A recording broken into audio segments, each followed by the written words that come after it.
এই মেয়ে, তুমি এখন এখানে দাঁড়িয়ে আছো কেন? তোমাকে না যেতে বলছি, যাও এখান থেকে। প্লিজ ম্যাডাম, কলেজে ভর্তি হওয়ার জন্য।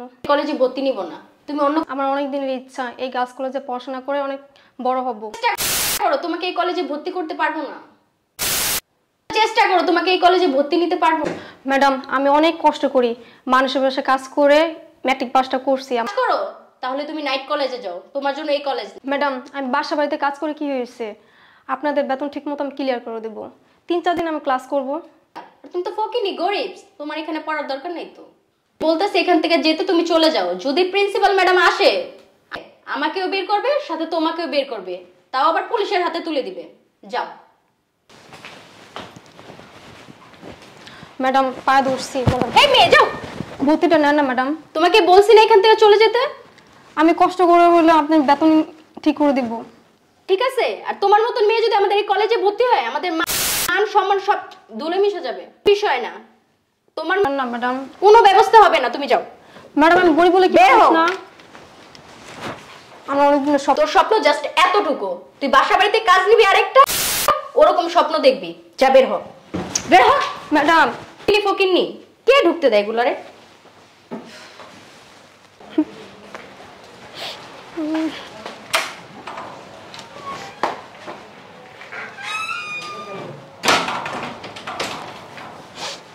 এই মেয়ে, কান্না করতেছো কেন? কি হয়েছে তোমার? তোমাকে কেউ বকা দিছে? না স্যার। কোনো ছেলেরা কিছু বলছে? না স্যার। তাহলে কান্না করতেছো কেন? গরিবদের সবসময় কান্না থাকে স্যার। গরিবদের সবসময় কান্না থাকে মানে বুঝলাম না। জন্মের সময় তো মা মারা গেছে, বাবা তো মারা গেছে 6 বছর বয়স রোড অ্যাক্সিডেন্টে। কি হয়েছে এখন তোমার? আমাকে একটু বলো তো, কেন কান্না করতেছো? জানতে চান স্যার? হ্যাঁ, আমি তো শুনতে চাই, জানতে চাই, বলো তো। তাহলে শুনেন। এখন বুঝতে পারছেন স্যার, গরিবের চোখের পানি কখনো শুকায় না, সবসময় কান্না করতে থাকে ওরা। আচ্ছা মা, তুমি একটা কাজ করো, তুমি আমার সাথে আসো, দেখি তোমাকে ভর্তি নেয় কিনা। যদি না নেয় স্যার? চেষ্টা করে দেখি, চেষ্টা করতে তো সমস্যা নাই। চলো, আসো আমার সাথে। এই মেয়ে, তোমাকে না বের করে দিছি, আর আপনি কে? এখানে কেন আসছেন? আসলে ম্যাডাম, আমার ভাগ্নি, ও নাকি এই কলেজে ভর্তি হইতে চায়। আপনারা নাকি ভর্তি নিচ্ছেন না, এই জন্য নিয়ে আসলাম। ভাগ্নি কি আপনাকে বলে নাই এই গার্লস কলেজে ওকে ভর্তি নেওয়া যাবে না? কোনো বাসায় কাজ করে, আর এখানে সব মন্ত্রী মিনিস্টারের মেয়েরা পড়াশোনা করে। আপনার ভাগ্নি কি আপনাকে বলে নাই বয়সটা মতন কাজের মেয়েকে ভর্তি নেওয়া যাবে না? মিনিস্টারের মেয়েরাই শুধু পড়াশোনা করবে, আমাদের মতন গরিবের মেয়েরা কি পড়াশোনা করবে না? এদেরকে ভর্তি না নিলে এরকম। ওদের জন্য গরিব কলেজ আছে না, ওইখানে যান। ম্যাডাম, আমার ভাগ্নির খুব ইচ্ছা ও আপনাদের এই গার্লস কলেজে পড়াশোনা করে বড় কিছু হবে। এই তো, আপনি কোন পদে আছেন? মন্ত্রী না মিনিস্টার? আপনি কোনো বড় সরকারি কোনো কর্মকর্তা? কোনটা আপনি? আমি এরকম কিছুই না ম্যাডাম, আমি একজন খুব সাধারণ মানুষ, খাইটা। দেখতে তো দেখা যাইতাছে রিকশা চালান, আর লুঙ্গি পরে গার্লস কলেজে। কে ঢুকতে দিছে কলেজে আপনাকে? আর গার্লস কলেজে ঢোকার কি অনুমতি আছে আপনার? ম্যাডাম, আমরা গরিব, আমাদের টাকা কম, কিন্তু স্বপ্ন আছে আমাদের অনেক। স্বপ্নটা নষ্ট করে দিন না ম্যাডাম।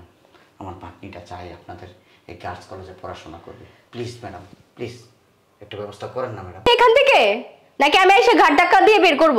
প্রিন্সিপাল ম্যাডাম যদি এসে দেখে আপনি ওনার অফিসে লুঙ্গি পরে ঢুকছেন, আপনাকে পুলিশে দিবে। এখানে এত চিল্লাচিল্লি কিসের অফিস রুমে? বুঝলাম না আমি।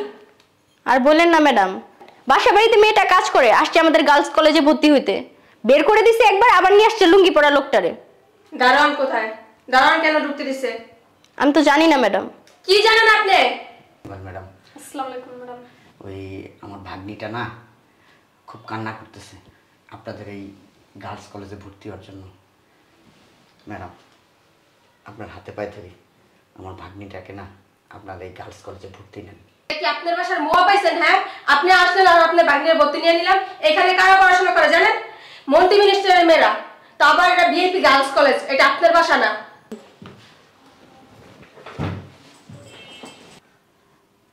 আমার ভাগ্নিটাকে ভর্তি নেন না ম্যাডাম। আপনি চাইলে আপনার পায়ে পর্যন্ত আমি ধরতে পারি। আপনার পায়ে ধরে ম্যাডাম, আমার ভাগ্নিটার জীবন নষ্ট করে দিয়েন না।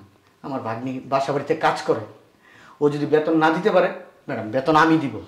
আমি যে কাজ করি মোটামুটি ভালো টাকা ইনকাম করি।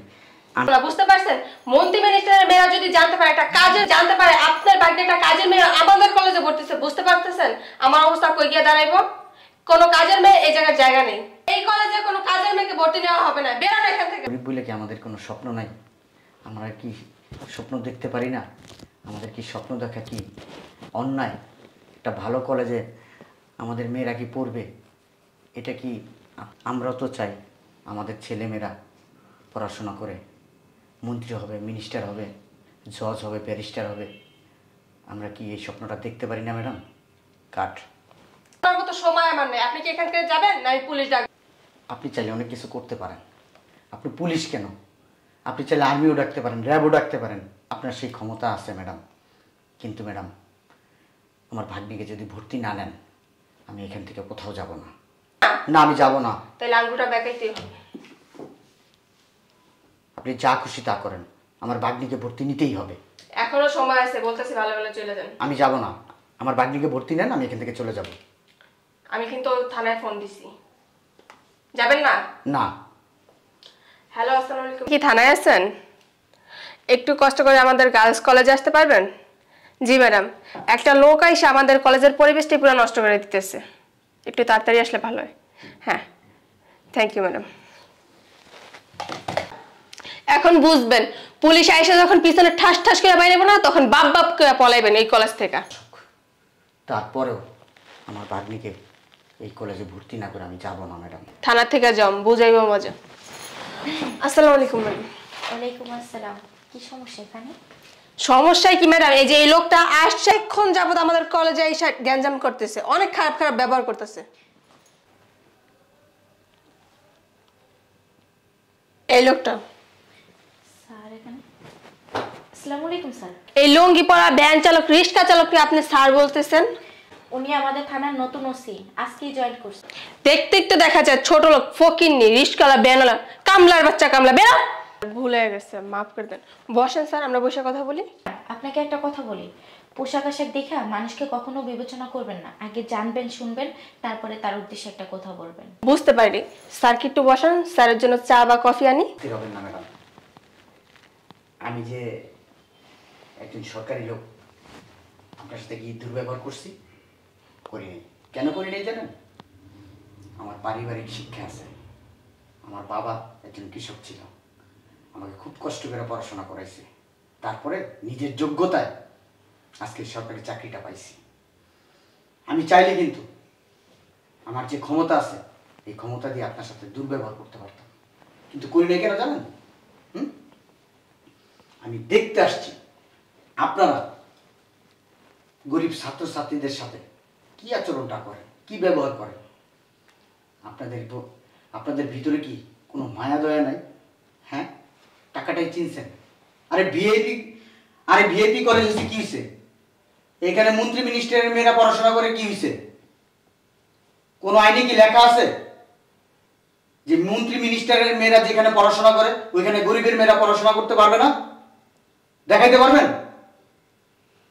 বলেন। আপনি উত্তেজিত হবেন না, আপনি একটু ঠান্ডা মাথায় বসেন, আমি ভর্তি নেওয়ার ব্যবস্থা। স্যার আপনি উত্তেজিত হবেন না, আপনি বসেন ঠান্ডা মাথায়, আমি তার ভর্তি নেওয়ার ব্যবস্থা করছি। আমিও কিন্তু একজন গরিব ঘরের মেয়ে, আমিও কিন্তু ভালো একজন স্টুডেন্ট, আজকে নিজের যোগ্যতায় এই পর্যন্ত আসছি, একটা চাকরি করতেছি।